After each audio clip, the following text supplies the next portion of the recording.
இருக்கக்கூடிய பீட்டாலைன் அப்படிங்கிற ஒரு கெமிக்கல் இருக்கும் போல இருக்கு. இந்த பீட்டாலைன் அப்படிங்கிறது நம்ம கெட்ட கொழுப்புகள், அதாவது எல்டிஎல் கொலஸ்ட்ராலை குறைக்கக்கூடியது அப்படிங்கிறது ஒரு பெனிஃபிட். ரெண்டாவது இதில் இருக்கக்கூடிய ஹைட்ராக்சி சினமேட்ஸ் அப்படிங்கிற விஷயம் வந்து புற்றுநோய் வராம நம்மள பாதுகாக்கக்கூடிய ஒரு பெனிஃபிட் இருக்கிறதா சொல்லப்படுது.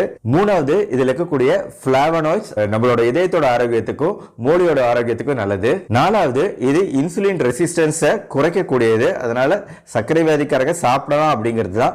இதுல கலோரி வேல்யூ வந்து ரொம்ப கம்மி தாங்க. வெறும் 100 கிராம் இந்த ஃப்ரூட் சாப்பிட்றோம் அப்படின்னு வைங்களேன், இதுல வந்து 60 கலோரி தான் கிடைக்குது. 3 கிராம் சூப்பரான ஃபைபர் கிடைக்குது, 1.5 கிராம் புரதச்சத்து நம்மளுக்கு கிடைக்குது. ஸோ பழங்கள் பொறுத்த வரைக்கும் என்னைக்குமே வந்து அதுல இருக்கக்கூடிய சுகர்ங்கிறது ஃப்ரக்டோஸ். இந்த ஃப்ரக்டோஸ் வந்து பெரிய அளவில் நம்மளுக்கு பாதிப்பை உண்டாக்காது. மிக அதிக அளவில் பழங்கள் சாப்பிட்டாதான் நம்மளுக்கு பிரச்சனையே தவிர பழங்கள் வந்து கொஞ்சமா சாப்பிட்றதுனால எந்த தப்புமே கிடையாது. அதனால